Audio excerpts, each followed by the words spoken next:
I love that video. All those explosives experiments were Los Alamos scientists involved with those. All of them were done at Los Alamos, except for the one that was related to some seismic work, and it was done in another more appropriate place for that. But the science of high explosives is high energy. It's chemical, it's physical, it's mechanical, it's material. It's not nuclear. Let's be clear from the beginning. We're talking about chemical explosives here, not nuclear explosives. Chemical explosives have a role to play in nuclear explosions, and we'll talk about that a little bit, and that's how Los Alamos got its start in this field. Before World War II, high explosives were a pretty crude instrument. They were used to break apart rocks, some of it was productive, like mining or road building or something like that, but mostly it was to destroy, to break apart, to disassemble. And so there was no real need to try to understand them from a scientific point of view. You just tried something and maybe it worked and maybe it didn't. You tried something different if it didn't work, and it was kind of a crude device. But there was a national security imperative that came with the Manhattan Project that required us to use explosives in a new way. There was the gun assembly idea, which is explained well here in another museum exhibit, that didn't require they used propellants but not precision high explosives. But the implosion idea, which was first conceived of conceptually, needed to be tested. And to be successful, it required precisely machined components with precision, well-known properties and characteristics. I like to say that the science of high explosives was born at Los Alamos on the 4th of July, 70 years ago, 1943. They had this idea called implosion. They wanted to test it out. So Seth Nedemeyer got a piece of sewer pipe, cast iron sewer pipe, and he packed explosives around the outside of it and put 4 detonators around the diameter of the explosive. This is a picture of the experiment. So beforehand, it would have looked like this, that cylinder, and then put explosives around the outside. After the experiment, it looked like that. He was successful in collapsing this cylinder using explosives, detonated in that case from 4 different points. So he proved a theoretical idea using experiment. 2 years later, but the cylinder wasn't what we needed. We needed to do this with a sphere. So 2 years later, they tested the spherical implosion, and not just of a cast iron steel pipe, but of nuclear material. This was the idea for taking a pit of plutonium and compressing it sufficiently that you could get a nuclear explosion from it. So explosives, we had to understand them better. We had to know more about them. And so that's why I say the science of high explosives was born at Los Alamos, and I'm thankful that after 70 years, we're able to put it in this museum. I appreciate the museum staff. Linda has been very enthusiastic from the beginning in supporting this. This is a story that needs to be told, and it needs to be told to the public. It needs to be told well, and the museum is a great way to do that. So we call these things lenses, these precisely shaped pieces of explosives, and they require different detonation velocities to be able to work together and in harmony to take this big ball and compress, and using chemical energy in these explosives, compress it to a point. So we call them lenses, just like if you were to take a magnifying lens and focus the sun's rays on a specific point, then you focus that energy, it gets very hot. And so using that analogy, we're focusing chemical energy using precisely shaped and characterized explosives in this way. So from the beginning, this was a wartime effort. This was classified work, but the scientists began writing the books. 1948, George Kistiakowsky, Explosives and Detonation Waves, SRD. Handbooks of Some Explosives of Interest to GMX Division, 1957, Alphonse Pappalardo. And scientists today continue to write the books. These initial books were focused on the performance of high explosives. How do you measure a detonation velocity? How do you get them, what's the right shape that you need to do the work to accomplish the purpose that you want? So that's kind of the science aspect of it, and it's continued to the present day, and Dan will spend a fair bit of time giving some examples of the science aspects of this work. I also want to mention the technology of high explosives. So science is kind of the mission. We had the national security mission, we had the need, so you had people thinking about it and coming up with ideas that needed to be tested.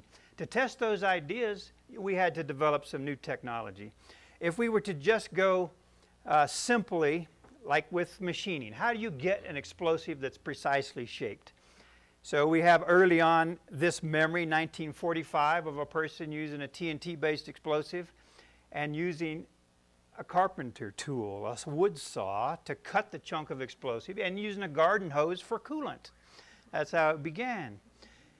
But we went beyond that to computer-controlled machines today that are remotely operated behind safe barriers and that sort of thing. The other example, George Kistikowski, also in 1945. At this time, they were using cast explosives. They would melt it and pour it into a mold and let it cool. In the process of doing that, there would be some empty spaces, some voids. Can't tolerate that in an explosives experiment of this kind. It causes problems. So he got a dental drill and he drilled it out and then refilled it with some other solid material. So that was kind of the beginning of the machining, but we do it differently today. Yay. Thankfully.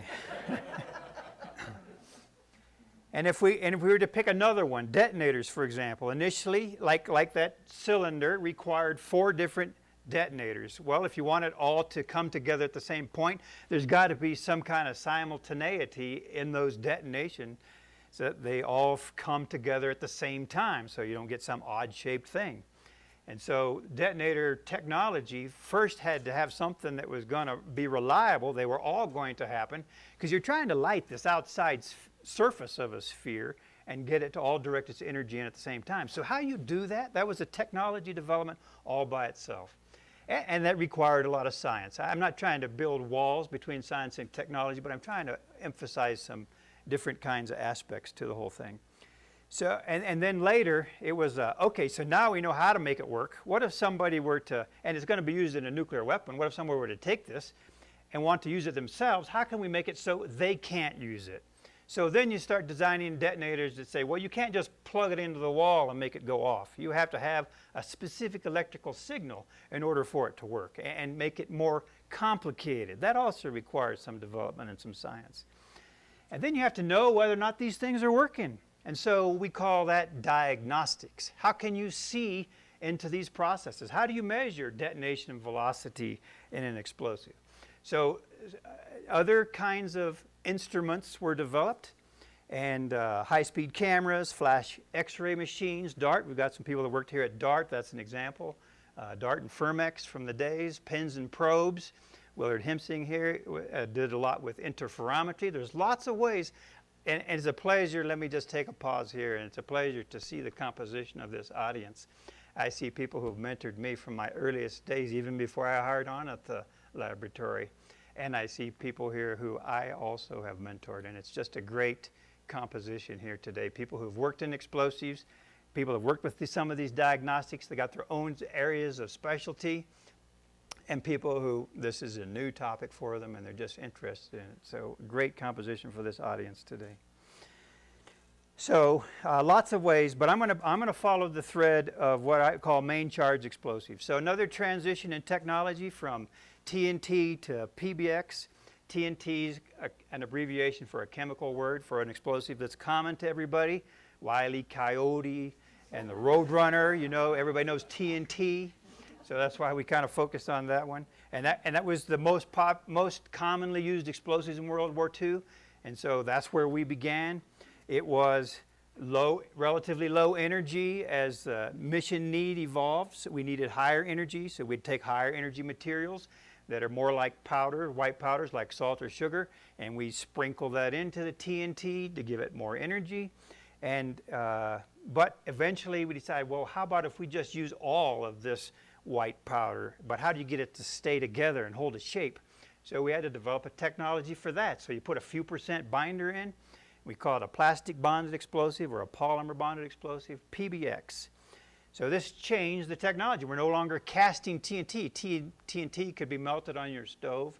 PBXs, it's a water slurry process. It takes more technology development. Not everybody can do that. You can't do it in your home kitchen. That's probably a good thing too.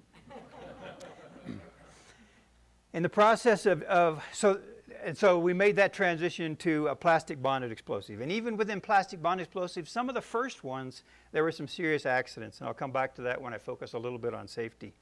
But we had to so then we started calling those conventional high explosive, because those are ones that can have some safety issues. Those we don't use those anymore. And we've gone to safer compositions, more accident resilient compositions. PBX 9501 is an example of that. It's in the stockpile today. It's a Los Alamos patented composition. But to enhance the safety in a nuclear weapons application, we wanted something even better, something that you almost can't make it go off. You have to be trying really hard and very deliberately with a specifically designed system to be able to get it to go off. And so the insensitive high explosives were developed from the very beginning. The fellow, 1964, Howard Cady right here, published the crystal structure of TATB in the early 1960s. And the Los Alamos patented the process by which this TATB was made. That's the chemical abbreviation for that explosive. It's the only one that's still approved for use in nuclear weapons by the Department of Energy. Other laboratory, Lawrence Livermore, also uses TATB in their compositions, but there's not a better explosive, in my opinion, for nuclear weapons when you're focused really on safety. Very accident resilient. But today, so we've got that pretty well characterized from a performance point of view. Another transition that we're in the middle of now is homemade explosives. So if we go to the terrorist threat, we go to Afghanistan, Iraq, and lots of things like that where people are using improvised explosive devices.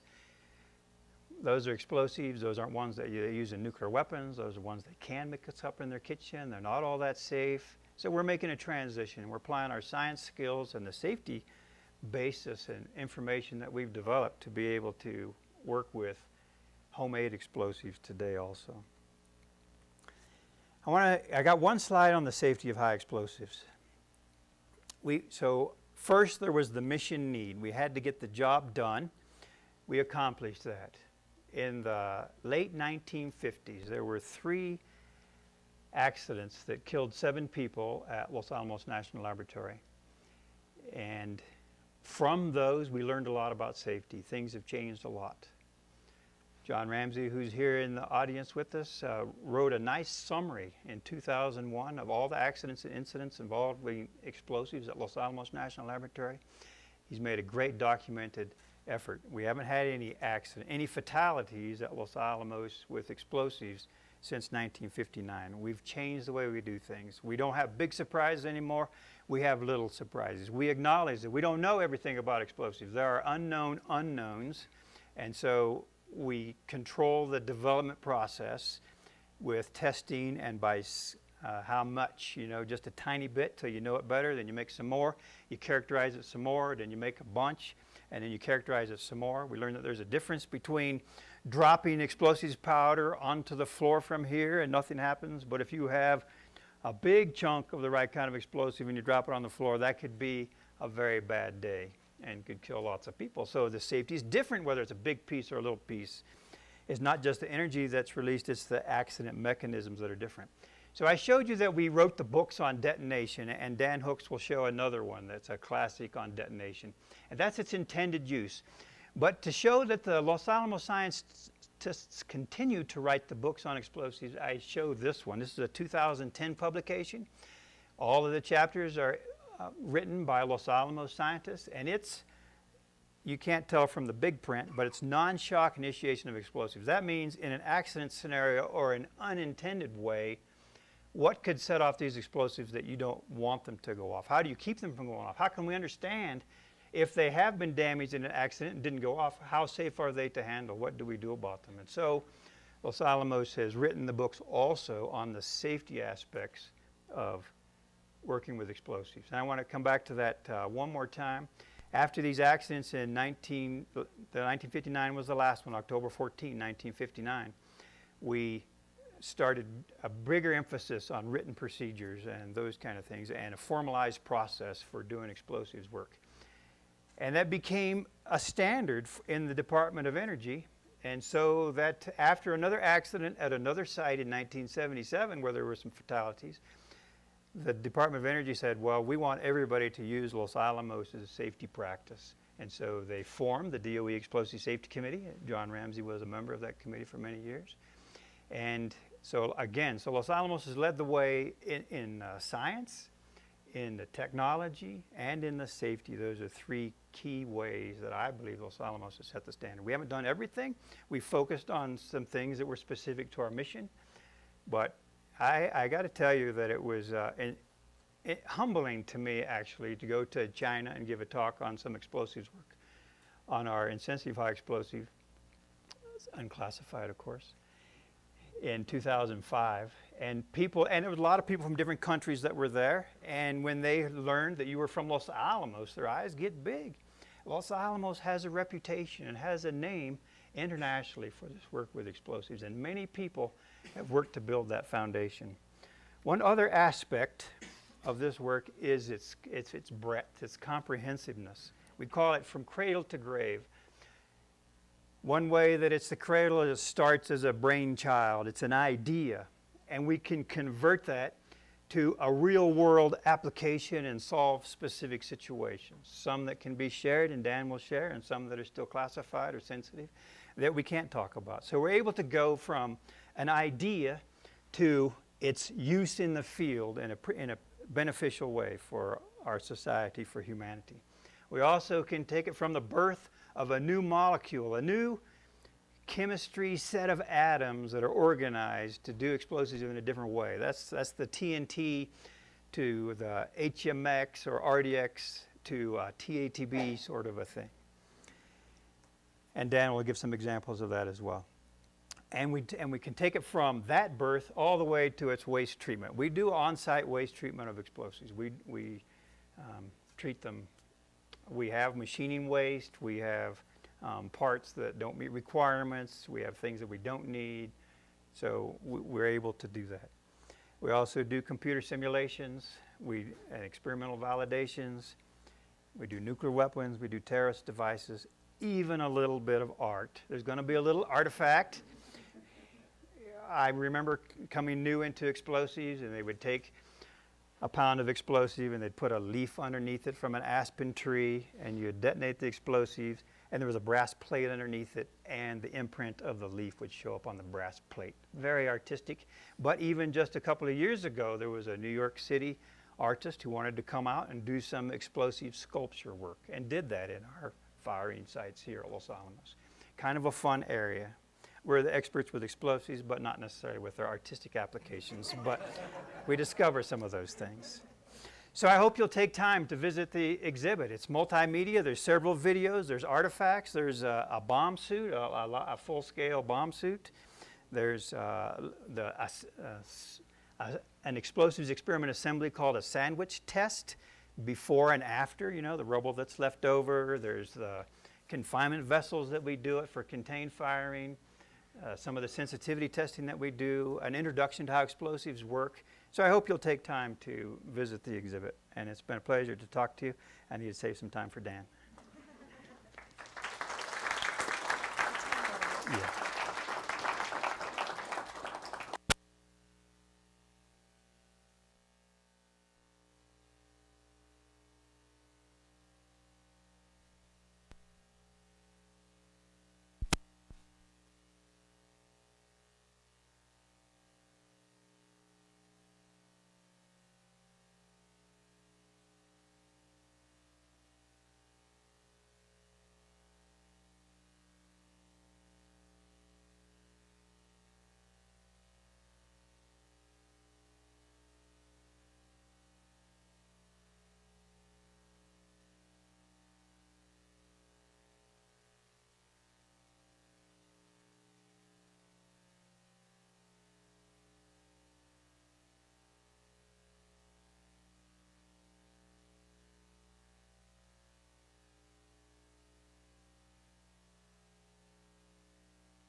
There we go. You got it? Are you there? Okay, all right, we're there. I don't need to start over, do I? Okay. All right, so we're going to start in history. We're going to learn a little bit, and I'll show you some things about what we do now. And it is pretty broad, and so we're just going to touch on several subjects. Now, the reason we're here is the opening of the museum exhibit that we've been very excited to work on for the last couple years, just to convey what we do and the excitement and the interesting things about explosives that are really, really fascinating. I think have fascinated many of you over the years. One of those videos we shot a couple years ago, you learn a couple things. How do you convey things to people? How do you do it in this format, video? You learn exactly how long it takes to make a 90-second video, and boy, it's a lot longer than you think. But you also learn that in writing the script, sometimes you write the script, but if you make a mistake a couple of times, it sort of becomes the script, and you forget to say things. And so then you're looking at the video after the fact, and you realize, what did I forget to say? The video is shot in this building right here, and this is the lab's explosive crystal laboratory. It's something that I've been involved in for over 10 years. At the very end, I get excited. I'm very excited talking about the people we get to work with and the tools that we have and the facilities that we work in, and I end with, what could be better than that? I forgot to say something really important, and I can correct it now, so that's great.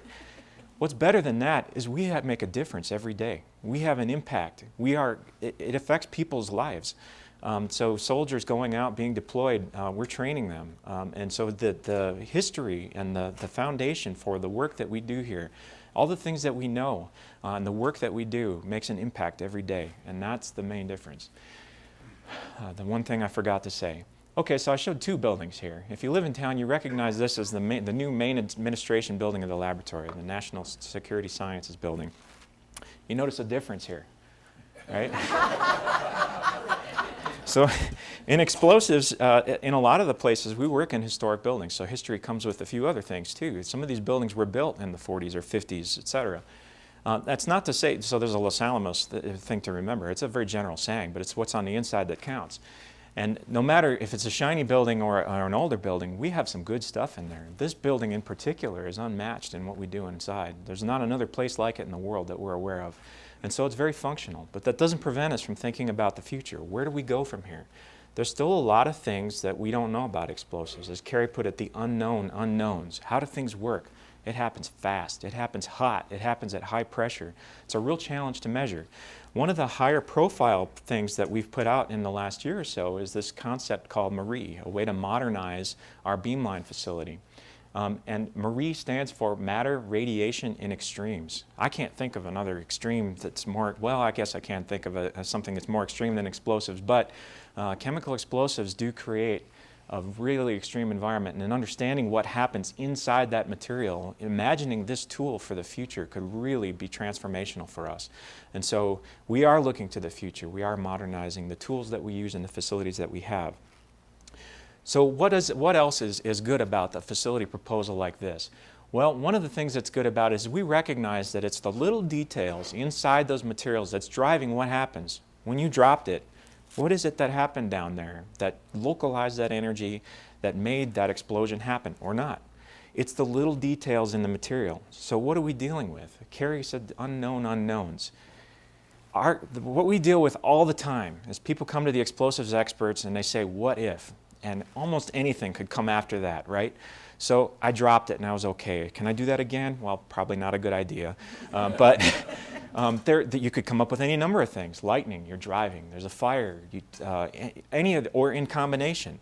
And those are really difficult to answer because as materials goes, and I'm going to use a technical term, these things are a mess. We start with something that is about the most complicated solid structures out there. These crystals, as Cary put it, are really complicated, harder than metals, harder than lots of things. They do all kinds of funny things as solids. But they're not good enough. We got to mix them with complicated plastics. And when we put the complicated plastic on there, then we press it into something that looks like this if you look at it under a microscope. This is a material called a composite, which you hear about these days. They make airplanes out of composites these days. And I'll bring some other examples of what composites are. And we get structures that look like this. And I'll show you some more pictures of what this is. This is our insensitive high explosive made out of TATB that Cary mentioned. And so you're dealing with this complicated structure in which all kinds of interactions could happen. And you take any old what-if question that you can imagine. I'm sure you guys could come up with some new ones. And you're trying to figure out with very high precision Did it detonate the way it was supposed to? Did it burn? Did that burn transition to something bad or good? Can you find it? This is an important new mission. Our mission spaces are changing. If you find it, can you deal with it safely? What can you do to it? Can you predict this based on some estimation of what the material is? Or can you ensure that nothing bad is going to happen? And those are really difficult things to do. Now, Cary also said the books were written here. This is another one, the book on detonation. How humbling is it to work in a place? This is a pretty high standard. Bill Davis and Weldon Fickett wrote this book on detonation, a classic. I'm putting this up here for another reason. So he mentioned the history. First of all, this is a pretty high standard to live to, right? So we're working every day to make sure that we live up to this standard. The second thing is, as evidenced by the audience here, there are legends that will still work among us. And so we can have lots of conversations. We can learn a lot from that to start with. And so the external interactions are recognized, the opportunities that we have and the background that we have. The other thing that we get a chance to do is get a chance to talk about what are the good old days exactly. And I would argue we might be in them right now. And I'd like to give some evidence of that. And I'm sure we can have a discussion later if you'd like to argue with me. Okay, so here's TATB. Cary mentioned TATB as a totally revolutionary, insensitive, high explosive. And we'll do a little learning on this page. But also in the context of history, it was surprising to me to find out our heroes. There's hundreds of heroes in the explosive field within Los Alamos. Some of them you can go to Google or Wikipedia and learn a whole lot about. People know about them. Others, it really surprised me that there's just nothing out there on these people, because to us, wow, they invented that technique, or they invented a way to analyze things. And I want to call attention to a couple of them. Okay, so TATB, he said it's a chemical acronym. It means triamino triamnitrobenzene. This is what this looks like in chemist speak. Okay, so you want to burn something, what do you need from grade school? Maybe I'll pick on some people in grade school. You need fuel, and you need an oxidizer. You need oxygen to burn it, right? So in an explosive, what you do is you put the fuel here, think gasoline or carbon. That's all carbon atoms on the inside there. And you put your oxygen atoms right next to them. Now your fuel and your oxygen are separated by a bond length. If I can turn the switch and make the stored energy in that molecule, and all molecules stored energy, that's how we eat. That's how you measure this as calories and sugar. Sugar molecules are carbon, nitrogen, oxygen, and hydrogen too. Okay, so stored energy in this molecule, you flip a switch and somehow chemical reactions gets going, and that all turns into nitrogen, oxygen, carbon dioxide, carbon monoxide, gases, really hot, really high pressure. They need to expand and do work on their surroundings. Now this is a really interesting molecule in that it's so safe. You can do almost anything you want to this material and you will not get a bad reaction unless you know exactly what you're doing. And so in understanding this material, we learn a lot about how explosives work. Now, as Cary said, this was developed here. This was developed here in the 60s and 70s by people that you won't find a Wikipedia page for. And I was sort of complaining about this in the hallway to someone that I'll mention in a bit. And I said, I can't find anything on these people. I can't even find a picture of them because I'm young enough that I never got a chance to meet some of these heroes. And so he happened to have some of the historic material from some of the scientists there. And I was flipping through the pages, and this is the notebook of Manny Urizer, who some of you might remember the name of, from 1971, where he was acting on an idea to create a formulation of TATB mixed with some other stuff at the suggestion of Ted Benziger and himself. So there's Urizer, that's himself. Ted Benziger invented the process by which TATB is made.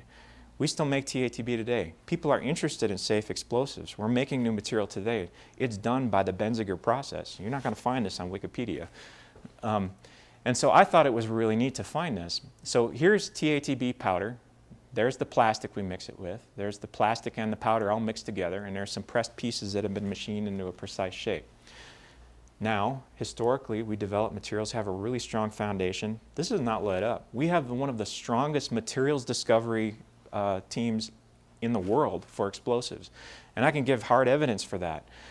R&D 100 awards, a couple of them. E.O. Lawrence awards, a couple of them over the last couple years for green primaries. So it used to be that a primary, so think of a gun hits a hammer hits something that has to light up. Traditionally, those are heavy metal containing compounds, polluting. We invented new materials that don't have those in there. So green comes into it there. Another green material in terms of the process is this. This is the last chemist drawing I'll show you, I promise. There's a reason for it, though. This is diaminoazoxyfurazane, DAAF, DAF. It's a molecule, another molecule that we've developed very recently. It's got some very interesting safety and performance properties. Within the last couple of years, we developed a method to make this that went from generating a huge amount of waste to generating almost none. And this is another R&D 100 award winner in doing that. Now I show the molecule because you'll notice a lot of nitrogen on this particular material. That's a specialty of our team that discovers new molecules. There's another thing that it led to. Low smoke fireworks. So we've patented low smoke fireworks. We have spin-off businesses. Surprising people have bought these patents because if you think about where fireworks are used, in some cases every day, say theme parks, if you're generating a lot of smoke and a lot of soot, you can do some damage to the environment, and you can create even a cloud that you can't even see the fireworks. So generating these low smoke pyrotechnics has been a big deal too. So materials discovery is as strong as it ever was at this lab. Okay, so back to Manny Urizer for a second, because now we've got the explosive and we need to turn it on somehow. I mentioned this switch. So we've got stored energy in the molecule, and we need to get that reaction going. Well, how does that work? And fundamentally, I have to say that we don't really know how it works. But there's some ideas for how it works, and I'll get to more of those later. But initially, when they were studying these explosives, they'd hit it with some pressure and say, well, at about this pressure, it took about that long to start detonating, either in distance or in time. And this is plotted by everyone in the explosives field in something called a pop plot. It's a very useful way to characterize those, and I'll show you a pop plot in a second. Well, what's a pop plot? Pop was from someone called Pop. Cary mentioned his name, Alphonse Pappalardo. There you go. I couldn't find a picture of Alphonse Pappalardo, so when I was talking to this person, he gave me a picture. He had a picture of the group of GMX2 in about 1949, we think. And we have Manny Urizer sitting next to, I can't tell if I'm pointing in the right place, to Alphonse Pappalardo in this picture right here. So we were excited to find this. He had a legend of everybody in this picture. So the pop plot was invented by another internal Los Alamos legend, and everybody in this field uses that term. He also happened to edit one of the most complete compendiums of data on explosives out there. So what do we do with this today? So Los Alamos, we come up with a way to characterize this and a way to compare materials. We've also, over the years, developed the tools to measure this very accurately. This is a gas gun, and in the explosives exhibit, you'll see a picture of this same gas gun from the other end with Dana Dadelbaum loading an experiment in there. This is Richard Martinez. He's now retired. He's one of the people with Steve Sheffield that's responsible for putting this particular gas gun in there. We use gas guns as a tool at this lab all over the place because what it does is you can create a pressure impulse very precisely and make measurements on the other side after you've hit something. We also developed the techniques by which you can measure what's going on inside the material. This is a picture of what we call a magnetic gauge. And so, I'm not going to explain in detail how it works, except that it's by the very same principles as an electric generator works. You move a wire in a field and generate a voltage. If you know the field and you measure the voltage, then you know how fast it's moving. And so we use these routinely, daily, sometimes twice a day in these gas guns. And you know, the good old days comment, this gas gun 10 years ago was on shot about number 100. It's close to 1,000 now. The facilities that are using these days, we have records that go way back. So how many experiments we were doing. Over the last 10 years or so, we have sustained rates like we've never seen. We're as productive as we ever have been in this field. And part of it is it's important to understand how explosives work today for a lot of different reasons. So we developed the techniques, and here's what it looks like. So this is a pop plot. Here's pressure. Here's the time it takes for that explosive to become a detonation. And this is fairly recent data on this PBX 9502. That's the insensitive high explosive we mentioned several times. At 3 different conditions, 3 different temperatures, compared to 2 other explosives. And you can see that it's pretty easy to compare these on a plot like this. We have additional data that shows that different types of explosives, say liquids, do something different. They'll have a line that sort of points in a different direction. So that means that we can understand the differences in what drives the switch in these types of materials. Now, what's driving that switch is the little details in the microstructure that I said. So what's inside the material that's driving that? Within the last year, we've got people in the audience that have done these experiments. The little tiny microstructural features inside an explosive crystal, inside one of these plastic bonded explosives, so half the thickness of a human hair to something like 50 times smaller than that. We can watch as a pressure wave passes over that from a gas gun, and that turns from a brittle solid to a fluid flow. We can see this in real time, make movies of it happening. And so we're very close to understanding what turns the explosives on and what makes that reaction start happening. This one turns out to be so now the explosives is reacting. So what happens now? So we're learning a little bit here also, some of you anyways. So when you squeeze on something, you're applying a pressure. When you squeeze on something, it'll give a little bit and it'll take up less space. So you've got pressure and you've got compression. The more you push on it, the more it resists being squeezed even more. These are called compression curves. So pressure and specific volumes. Think of it as compression. So this is a curve for what would be an explosive that we start off with.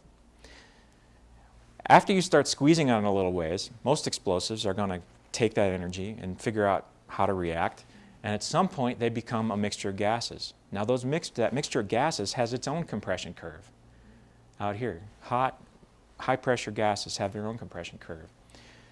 3 people independently in about 1940 came up with the theory that says if you know those 2 compression curves for the material you started with and the gas that you wound up with, you could draw a line from where you started up to some peak pressure on the explosive, and it'll touch the compression curve for the hot gases. And you can draw a straight line over and create what looks like a pulse profile. It is the pulse profile that's specific to that explosive that you're using. So it comes up to a peak pressure that we call the von Neumann spike. And the von Neumann spike is pointing to John von Neumann. He was here at Los Alamos.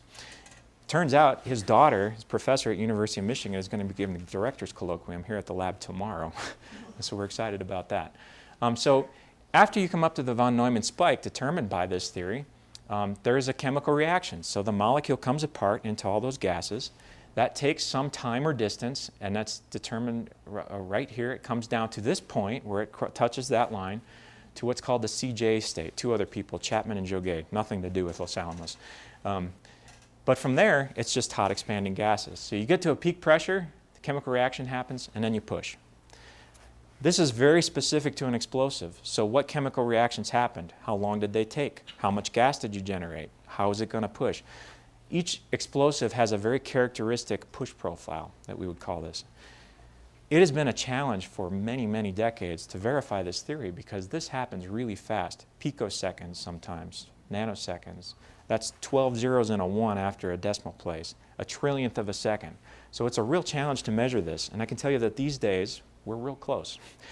We have optical diagnostics, again, some invented by people in this room, where we can watch an input pulse into a material, and you don't have to look at this in a whole lot of detail except that here's the pressure pulse from that specific explosive. And you can start to think you're resolving the von Neumann spike up there and see the push profile.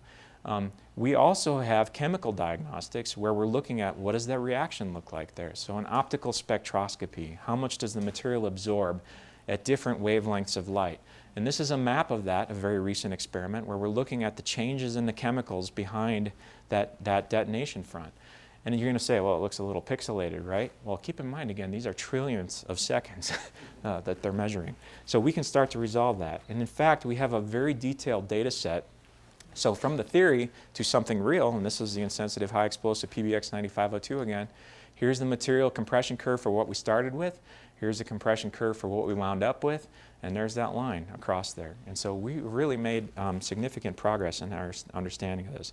So we made the explosive, we lit the explosive. It's got a detonation pulse profile going now, and now the detonation has to travel.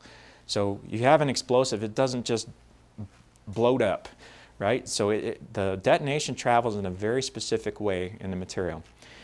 And so the person that gave me all the historical pieces happens to sit across the hall from me, and so this here is Bert Harry.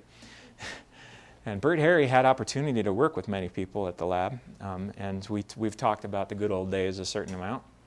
This is a canoe he made, and he's out here on a body of water, and in case you're wondering, that is his happy face. And so he's having a good time with his family. And this analogy only goes so far, but when we talk about detonation flow, we'll start with the river. Bert knows that if he wants to go a little bit faster, he's going to go to the middle of the river, right, where it's deepest and the water's flowing the fastest. If he wants to slow down, he's going to go over to the riverbank, where it's a little bit slower. Now, if it's so here's our riverbank, and here's our river, and here's the flow from a, average river. And if we've got a shallow, gravelly bank, it's going to go a little bit slower. So your profile is going to look a little bit different. It'll go faster in the center with respect to the edges. If he's doing this, say, in a drainage channel last week in Albuquerque, where you've got a concrete side, it's not going to slow down all that much over on the riverbank. Now, detonations are really a lot different because we're not talking about water flow. You're talking about a solid that becomes a gas really rapidly, supersonically, and you're pushing on riverbanks, and I'll show you that in a second. The first jumping off point to get your imagination to go there would be imagine if Bert could go canoeing inside a capillary tube, where on the edges things can get sucked forward due to some other forces that become important. This happens in detonations too. You might not be surprised that one of the leading theories to track detonation propagation in materials was from Los Alamos. This is John Bidzil.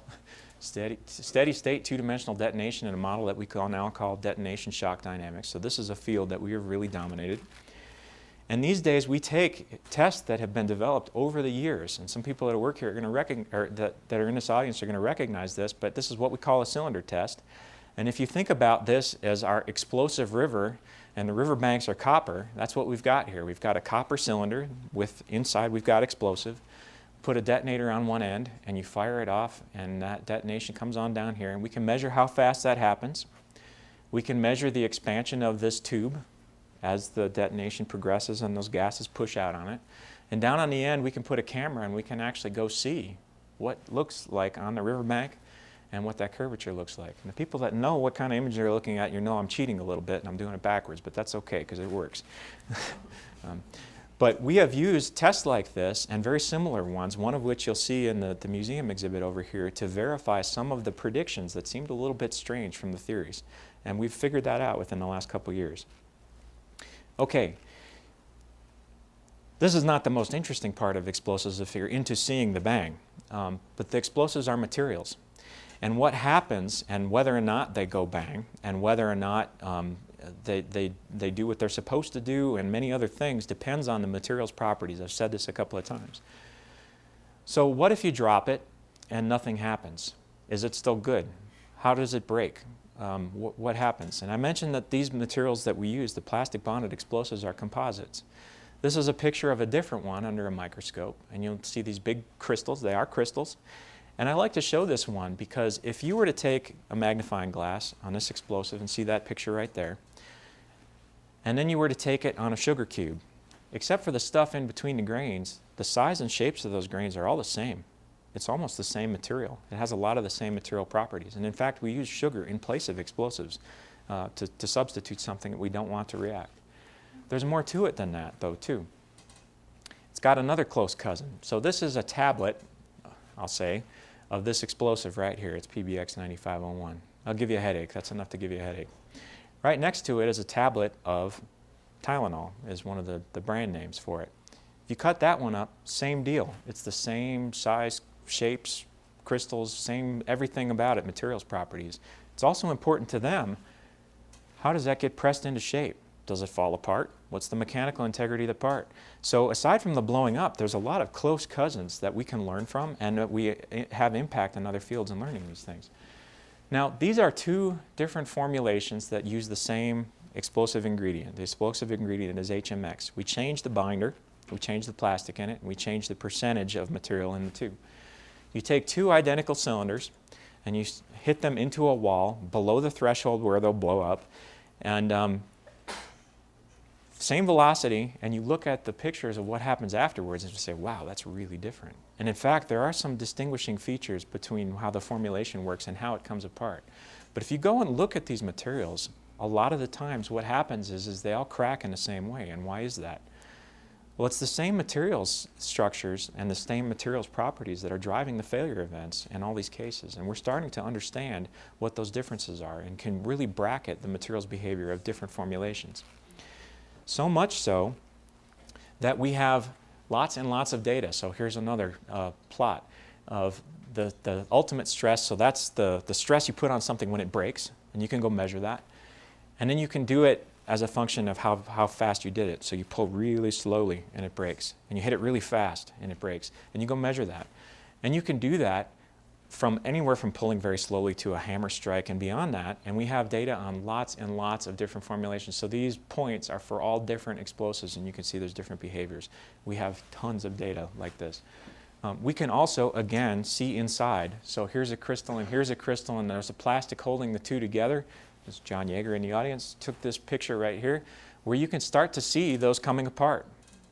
And we can start to see those coming apart in real time, in real situations. And so in understanding how these materials fail, we're really making huge advancements today. Safety.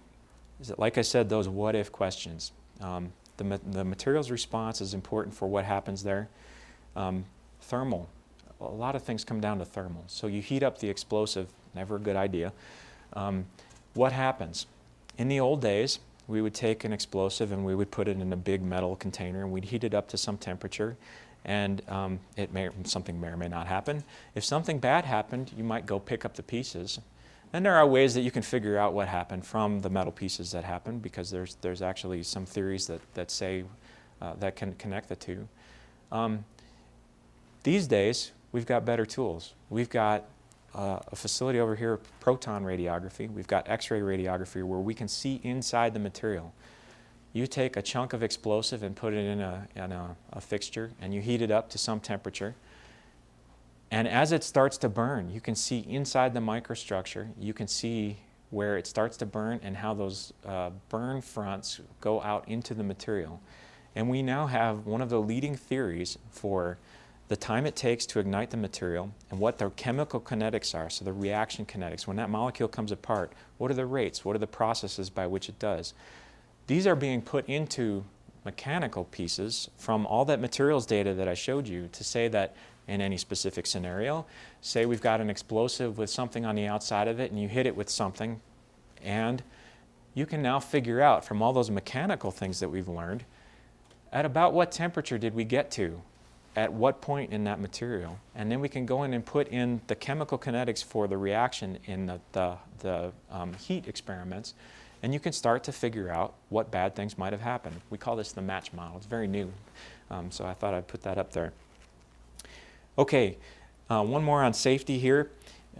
Again, we talk about, we used to drop things. Did it blow up? Well, lift it up higher. Did it blow up? You could take it down lower.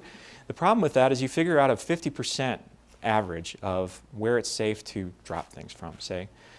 But it's those little details that are driving what happens. So sometimes you could get away with dropping it up here, and sometimes you would have a very bad day from dropping it down here. That's no good. We need to get beyond that. So again, very new experiments where we used to just drop something onto, say, an inclined plane with some grid on it and figure out, so, well, did it make a boom or didn't it? And sometimes that's pretty obvious and sometimes it's not. These days, we can do experiments where we can look into that, and you'll notice that there's a timing here, but these are very closely spaced frames. And you can start to see little ignition events where there were grains that were on that surface that are causing the material to start to burn. Well, now there were a whole bunch of them that came in, but this one went out. In the old days, we would have said, well, that one didn't go. Now we're not so sure what to think. And so finding that out is actually really important and is a good area of study. But in knowing what happens mechanically and knowing what happens thermally, that's the route that we get there. Now, very exciting, our missions have changed over the years. We have some of the world-leading people in explosives detection here at the lab. So, airport screening, finding illicit hidden articles, some of the largest libraries for first responders to go out and try to find what is that? Is it an explosive? What explosive is it? Here at the lab. It's a handheld detector. This is a research idea for finding hidden explosives. This is something called MagViz, another R&D 100 award winner, that's actually being deployed to go, maybe someday you won't have to take your liquids out of your carry-on. We'll be able to see them through a regular scanner. We're better than the people that define the field of how we make explosives to train people that are deploying for what to look for in a homemade explosives. What does it look like when people make explosives? What do the ingredients look like? How do you put that together? We've been training people over the last couple of years, and this is a class that went on recently, but we have a group here this week this week doing an advanced homemade explosives class for what to look for when they get there. So I said, making a difference, and that's a big deal. Now, again, one more thing, back to the good old days. Mission spaces are changing. It's as important as ever. We also do things differently. We've benefited from what we've learned about safety over the years. We have very highly controlled places to do indoor experiments when we can, sensitive to the environment that we work in. We love it here too. We love the outdoors, and so we're very sensitive to making sure that it's there for everyone. We also do things like monitor the weather for things like noise. So what are the atmospheric conditions, and how would the experiment we're planning create a noise that could be heard in the nearby communities? And we actually do simulations of that every time we're going to do an outdoor experiment where we suspect there's going to be noise. Now, of course, it's the weather, so you don't always get it right. But I would say that in some ways we're doing things better than ever. And so that's what I wanted to close with. Our missions have changed a lot. We've done some real fundamental stuff here, but I wanted to show you that we're making huge advances based on historical things. I hope you'll come back and see the exhibit, because we really loved putting it together and are happy to convey this to you, and we're making a difference.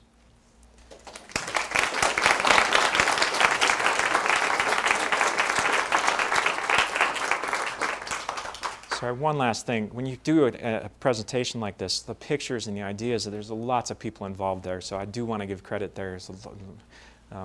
Not able to name everybody, but there you go. Yeah, good job. Well, thank you, guys.